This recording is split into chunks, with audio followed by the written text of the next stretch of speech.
Dear Spirit, come with me and let's explore your home.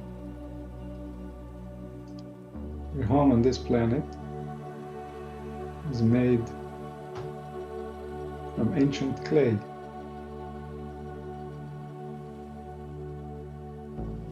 Parts of it coming from the earth beneath our feet, parts of it from the waters and the ocean, parts of it from the air that we breathe, and then the element of fire, which warms it and keeps it moving.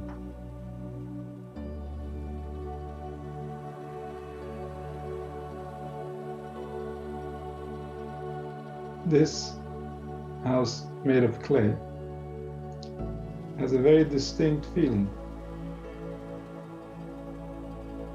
Every moment it feels a little different because the elements are constantly mixing.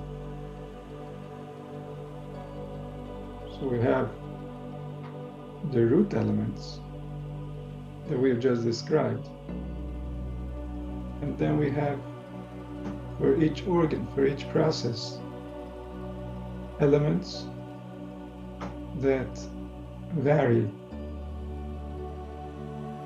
one from the other, different combinations of the original four, until there's the complexity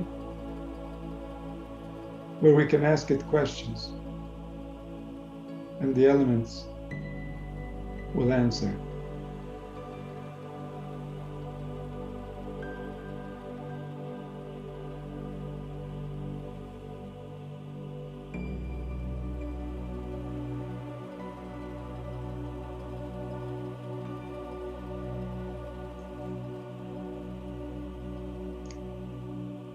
The essence of the experience is the same for all of us, and it's the same at all times. But how it feels for us, how it appears to be, is always different. Even one spirit cannot stay in the same perception for long, and therefore, since the elements are reacting to the perceptions, the elements are constantly mixing. They never sit idly by. Even when the time comes and they depart from our bodies, the elements continue to mix. The aliveness of the elements is prior to our aliveness. Our aliveness is a result of the aliveness of all the particles that together become us.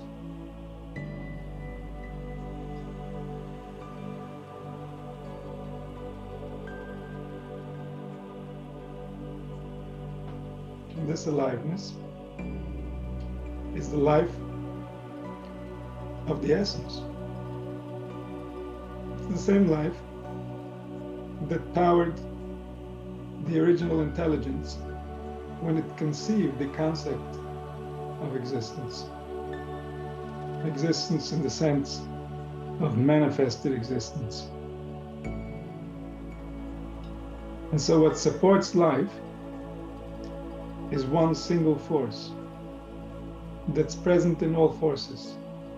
It's one single face that becomes all faces.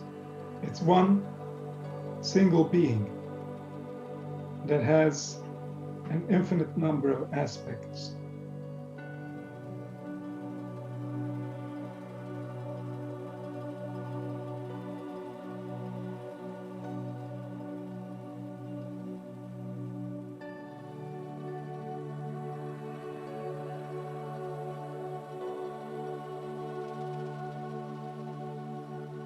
How it feels, how being in your four-element field is what's driving your interpretation.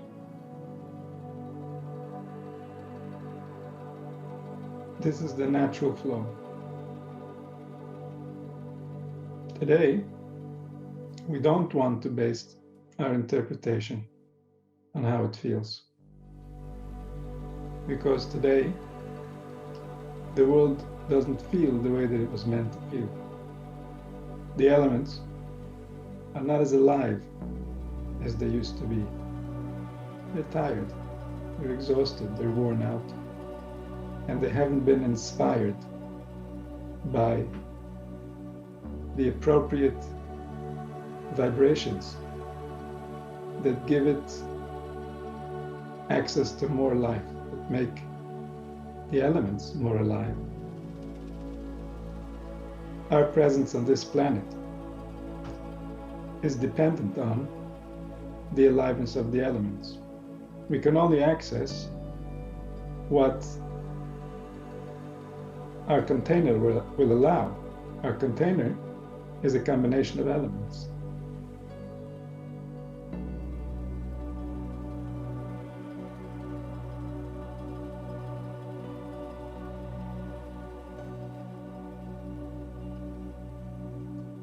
Life within humanity has been exhausted, and therefore life within the elements has been exhausted. The interpretations of humanity are at the top of the pyramid. Those interpretations become present in everything below the complexity of man. Man is the most complex of all, and therefore his interpretation, his vibration, interprets all others.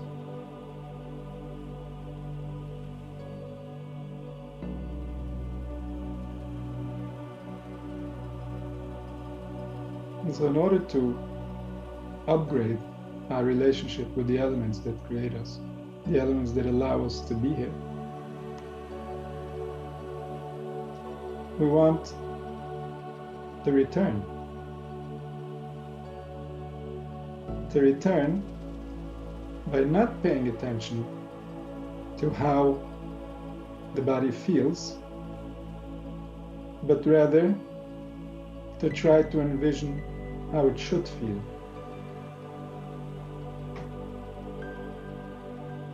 To hold on to the original design of what we were meant to be, because only there can our spirit find refuge.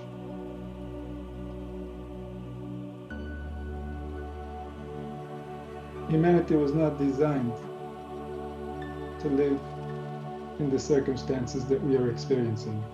There's a lot of artificial damage that doesn't need to be here.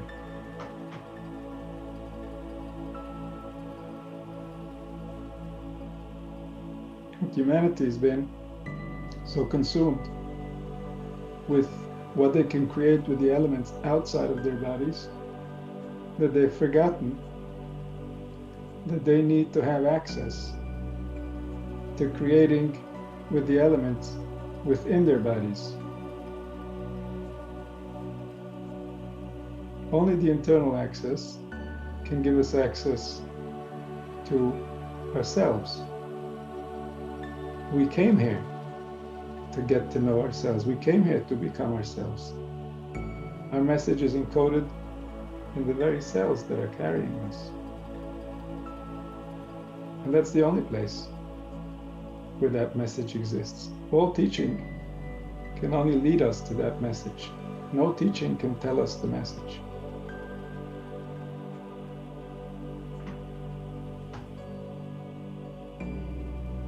The message is beyond words.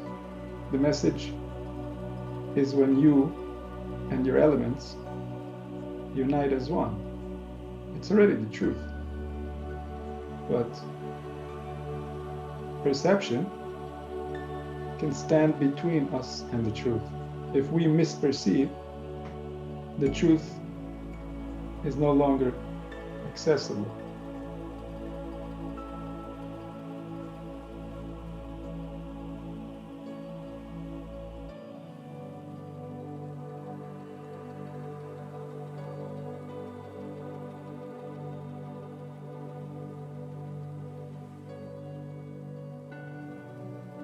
So here we want to change the natural cycle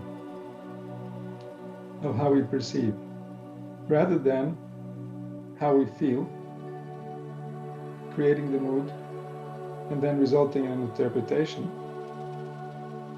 The intelligence wants to drive an interpretation that is helpful to the being and its abode, its home on this planet, the body. The more we create the interpretation with intelligence, the more we are heading to where we need to be, so that it stops feeling different than what it is.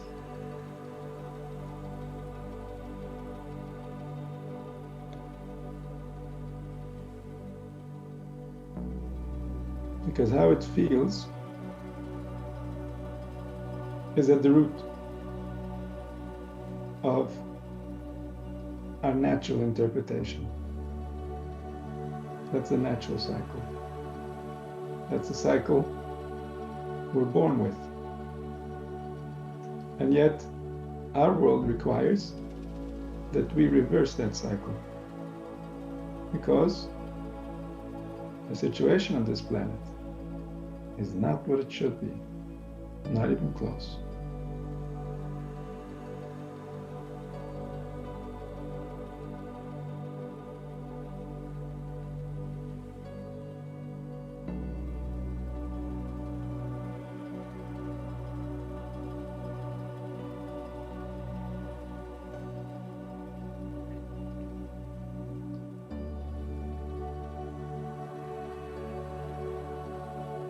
Bring your awareness in to your vessel, in to your organs, in to the cells.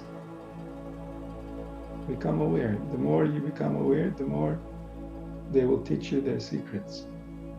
Their secrets is how they operate. That's the only secret we ever need to know. If we knew how our body operates, then we can go spiritually wherever we want, and nobody can stand in our way. What's standing in our way right now is that our vessel has been damaged to the extent that it's very hard to convince it the truth. The spirit doesn't feel like the truth should feel, and therefore it's hard for it to believe that the truth is true.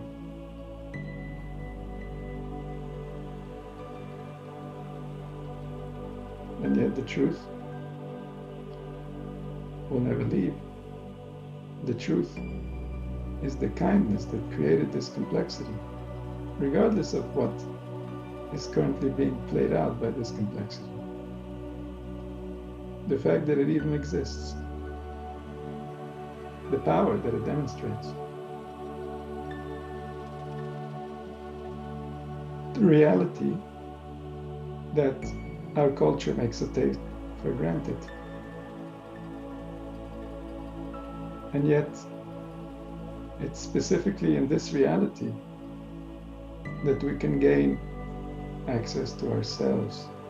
This is the only thing we're ever after. Because at the very core of ourselves is the core of everyone's self. When we get closer to the self, we're getting closer to the self that's in all of us. The only reason there's separation is because we've gone distant from ourselves. We've created a story, and in that story, there's a lot of conflict and there's a lot of distance. And yet it's just a story. It's not a reality. Reality doesn't work this way. In reality, even if all the countries go to war with each other, there's still one species. There's still one being. There's still the same nature trying to become. If they turn against each other, it just shows their foolishness. that they haven't really understood how reality operates.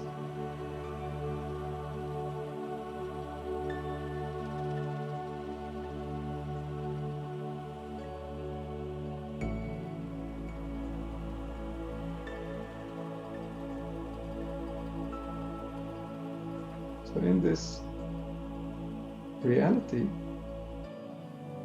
the spirit is the purpose of all things. In the cultures of today, the spirit is serving all things, the extreme opposite of reality. And the reason why someone would want to make us believe something that's opposite from reality is simple. It's because reality demands that we get treated in a certain way. And those who are not willing or able to treat us in the way that we deserve to be treated will rather convince themselves of an entirely different reality that doesn't really exist than work on their relationship with the human spirit. It's easier for them to simply say that if people don't fit to their criteria, those people don't deserve whatever it is. And so by doing that, they save themselves the effort of actually becoming alive. They find a convenient way of staying dead and not realizing the tragedy that's playing out in front of their eyes, and even maybe more behind their eyes.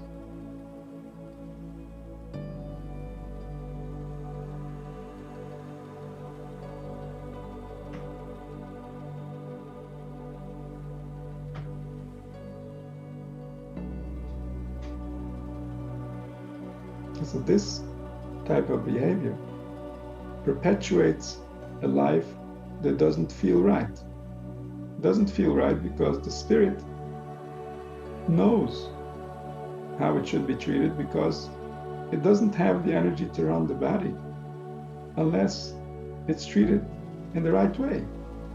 As soon as we're mistreating it, it's losing power. And that means that it's going to malfunction. The body is not going to be able to provide all the services that the spirit needs from it.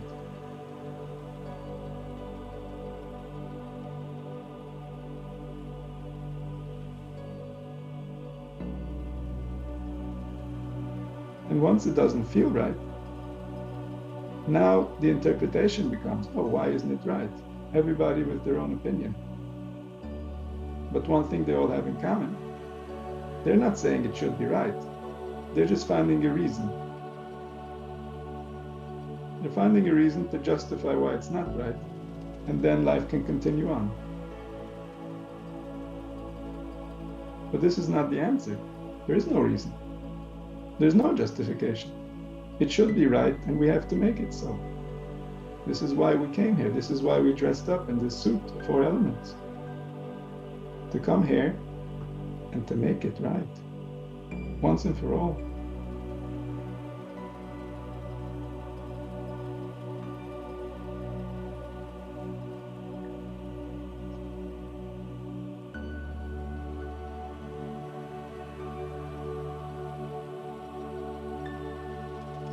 So, at the essence, nothing justifies human suffering. And yet, when humans fall from grace, they don't know that.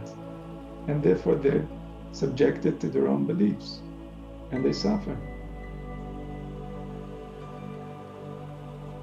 And when they suffer, they bring suffering to the world. The world is one organism. If there's suffering within an organism, the entire organism becomes weaker.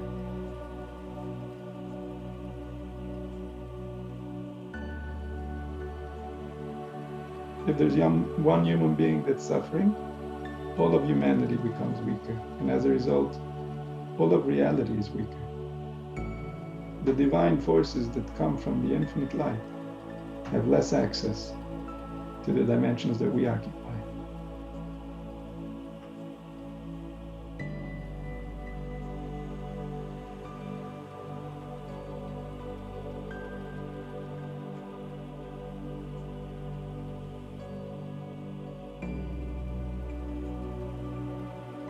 So we are asked not to believe how it feels.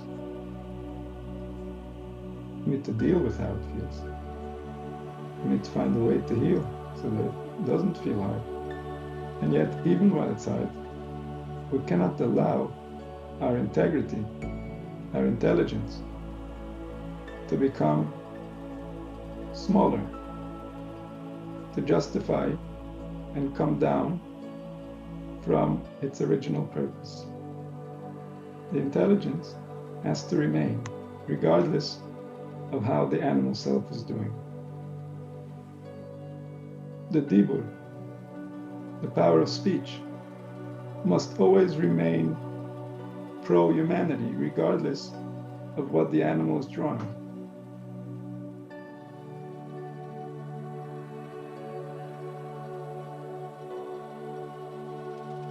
If speech falls, all the elements fall. Speech is their leader. They know it. They know it right now as the sound of my voice is vibrating through them.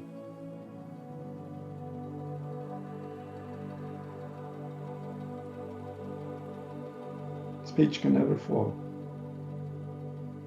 Whatever is happening, the intelligence knows what it wants, and that's where it's going to go. Nothing can convince it otherwise, because everything is temporary. And the truth, the one who decided, the one who knows, is permanent. The intelligence that's beyond is always right. We are misunderstanding, there's no doubt. We're misunderstanding our misunderstanding. We don't even know where to open up to a more proper understanding.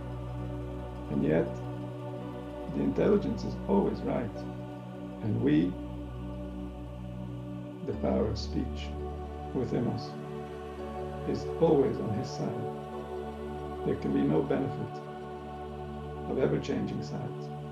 Even if the world is crumbling in front of our eyes, there would be no benefit of turning against the force that made us.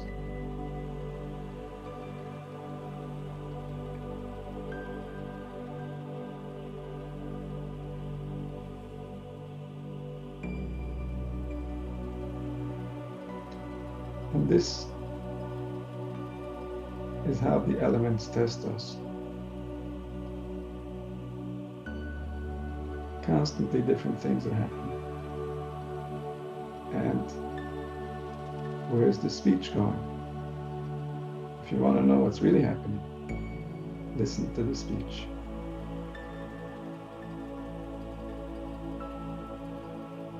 Because the speech is not where they are, it's where everybody's going.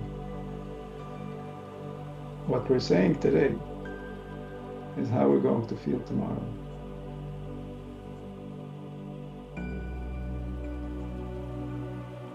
The speech is always leading.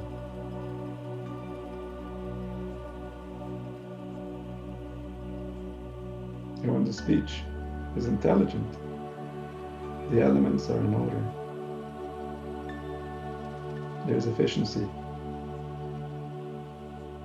within the organism. The life force is being used wisely. The more important processes first, the less important after. The unimportant don't show up.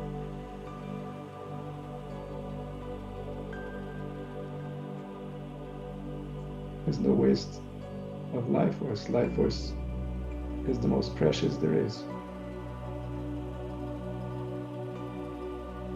Nothing in the world is more precious than a moment of human life. Not because of how it feels. It could feel horrible.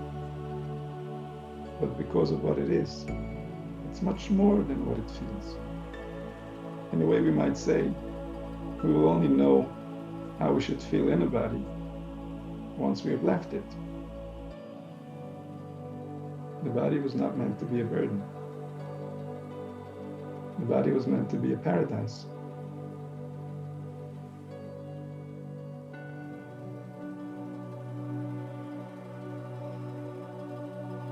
And indeed, that's what it's going to become.